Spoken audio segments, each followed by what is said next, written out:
हजरत हसन बसरी का ज़माना है। अब की एक शागिर्द लड़की जो बाकायदा अब का दर्स सुनने आती थी, निहायत इबादत गुजार थी। इस बेचारी का जवानी में खावंद चल बसा। उसने दिल में सोचा, एक बेटा है, अगर मैं दूसरा निकाह कर लूंगी तो मुझे दूसरा खावंद तो मिल जाएगा, लेकिन मेरे बच्चे की जिंदगी बर्बाद हो जाएगी। अब वो बच्चा जवान होने के करीब है, यही मेरा सहारा सही। लिहाजा इस अजीम मां ने यही सोचकर अपने जज्बात की कुर्बानी दी। बेवा औरत घर में बच्चे का पूरा ख्याल रखती, लेकिन जब वो बच्चा घर से बाहर निकल जाता तो मां से निगरानी ना हो पाती।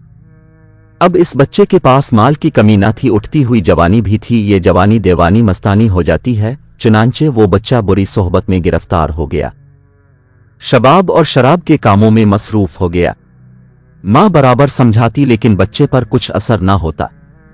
चिकना घड़ा बन गया। वो इसको हजरत हसन बसरी के पास लेकर आती। हजरत भी इसको कई कई घंटे समझाते, लेकिन इस बच्चे का नेकी की तरफ रुझान ही नहीं था।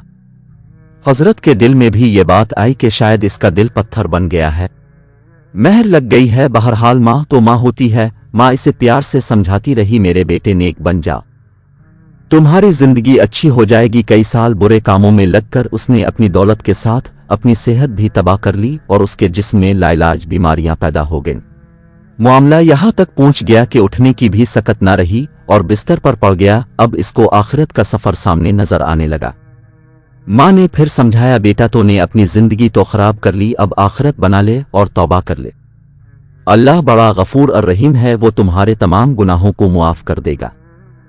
जब मां ने समझाया, इसके दिल पर कुछ असर हुआ। कहने लगा, मां मैं कैसे तौबा करूं, मैंने बहुत बड़े बड़े गुनाह किए हैं। मां ने कहा, बेटा हजरत से पूछ लेते हैं। बेटे ने कहा, मां अगर मैं फौत हो जाऊं तो मेरा जनाजा हजरत हसन बसरी पढ़ाएं।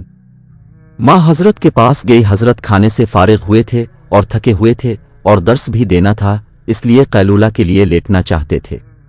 मां ने दरवाजा खटखटाया, पूछा कौन? अर्ज किया, हजरत मैं अब की शागिर्दा हूं, मेरा बच्चा अब आखिरी हालत में है, वो तौबा करना चाहता है, लिहाजा अब घर तशरीफ ले चली। हजरत ने सोचा, ये फिर धोखा दे रहा है और मेरा वक्त जाय करेगा और अपना भी करेगा।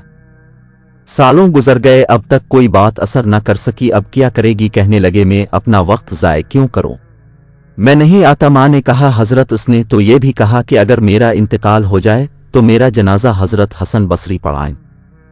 हजरत ने कहा, मैं इसके जनाजा की नमाज नहीं पढ़ाऊंगा। उसने तो कभी नमाज ही नहीं पढ़ी। अब वो शागिर्द बेवा औरत थी, चुप कर गई, रोती हुई घर आ गई। बेटे ने पूछा, क्या हुआ? मां ने कहा, एक तरफ तेरी हालत, दूसरी तरफ हजरत ने इनकार कर दिया।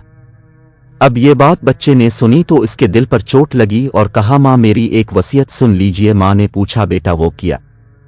अजीब वसीयत। कहा, मां मेरी वसीयत यह है कि जब मेरी जान निकल जाए तो सबसे पहले अपना दुपट्टा मेरे गिले में डालना, मेरी लाश को कुत्ते की तरह सहन में घसीटना, जिस तरह मेरे हुए कुत्ते की लाश घुसीटी जाती है।